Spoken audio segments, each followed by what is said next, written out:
Hello everyone and welcome to my Bachelor Nation 24 channel. I hope everyone is having a wonderful day. Before we begin, please hit the subscribe button and give this video a thumbs up. Todd Chrisley did not put homes in his name. Why? The financial standing of Todd Chrisley continues to be a mystery to many people. In a recent thread on Reddit, one person dove into how none of the Chrisley homes are actually in Todd's name. Why could that be? Keep reading and see what you think. The buying and selling of the Chrisley's properties. A person on Reddit broke down the houses that are still in Savannah Chrisley's name, as well as the homes she has sold. Savannah first bought the Franklin house in October 2016. She reportedly put $250,000 down on the $681,800 house. In April 2024, she sold the house for $1.25 million. After paying capital gains taxes, the Chrisley Knows Best star made about $700,000 profit. The next house purchased by the Chrisleys was by Julie in April 2019. It was a big, white house on Exton Lane. When she bought it, Julie put $1.2 million down, which left a mortgage of $2,145,000 on the $3.37 million home. They made the decision to sell the house after they started their prison sentence. She did this through Savannah as her power of attorney. In April 2023, the Exton Lane house sold for $5.2 million. It should be noted that the Exton Lane house had a $17 million restitution lien on it.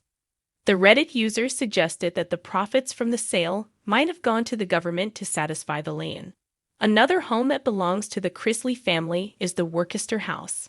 Savannah purchased it in July 2021 for $2.45 million, with a down payment of $600,000. That leaves a mortgage of about $1,837,500. It is believed that her brother Chase Chrisley likely lives there now. Why wasn't Todd Chrisley listed on any of the homes? Then, there is the house that Savannah, Chloe, and Grayson live in currently. It is on Linwood Boulevard. Julie Chrisley bought the home in December 2016 for $1.6 million, with a $220,000 down payment. In 2020, Julie gave the house to Savannah via an interfamily transfer. Apparently, Savannah then placed the house in a trust called the Get the Trust. There isn't any information about whether or not there is a mortgage on this home, but the Reddit user assumes that their main residence is likely paid off. The bigger question here is why were none of the properties in Todd's name? After all, he was the patriarch of the family. You'd think at least one, if not all, of the homes would be in his name. Ultimately, the Reddit user hypothesized that Todd Chrisley never had any properties listed in his name for several reasons. He had personal and business bankruptcies in the past, which could be one reason. Another possibility is that Todd allegedly knew that the government would eventually come looking for him to pay his back taxes. Due to this, he didn't want to have anything in his name to seize. In the gilded world of luxury, Todd Chrisley stood like a Southern Gatsby, draped in designer threads, seated on custom Italian furniture, and always boasting about living large. From his lavish Georgia mansions to Nashville penthouses with panoramic views, one thing was always crystal clear: Todd loved to flaunt his empire. But for years, fans and federal agents alike whispered the same question: if he was so rich, why weren't the homes in his name? It wasn't a clerical oversight. It was strategy. Carefully woven, expertly staged, and now, under the glow of prison lights and national headlines, the reasons are unraveling like an old designer sweater. Years before reality TV ever beckoned, Todd Chrisley had already mastered the art of appearances. The suburban prince had ambitions bigger than Atlanta and a taste for the extravagant that far exceeded his budget. He believed in the illusion of wealth as power. If people thought he was a millionaire, they would treat him like one, and if they treated him like one, opportunities would follow. Appearances, Todd believed, were more valuable than assets. But even illusions cost money, so he got creative. The first time Todd purchased a mansion without putting his name on the deed, it wasn't an act of secrecy, it was one of control. The home was in his mother Faye's name. She was his ride or die. The sassy, cigarette-smoking grandma viewers would one day adore on Chrisley Knows Best. But in the early 2000s, Faye was more than family. She was a financial firewall. According to insiders, Todd would fund the down payment, direct the decor, and select every tile in the home, yet legally, it was Faye's. If creditors came knocking, they couldn't touch the house. If lawsuits loomed, Todd could claim he didn't own a thing. As his lifestyle inflated, Bentleys, Birkin bags, and business-class flights for the whole family, the web of trusts, LLCs, and straw owners multiplied. Homes were bought in Julie's name. Others were placed in shell companies. One Atlanta estate was allegedly registered to a consulting firm that had no actual employees, other than Todd himself.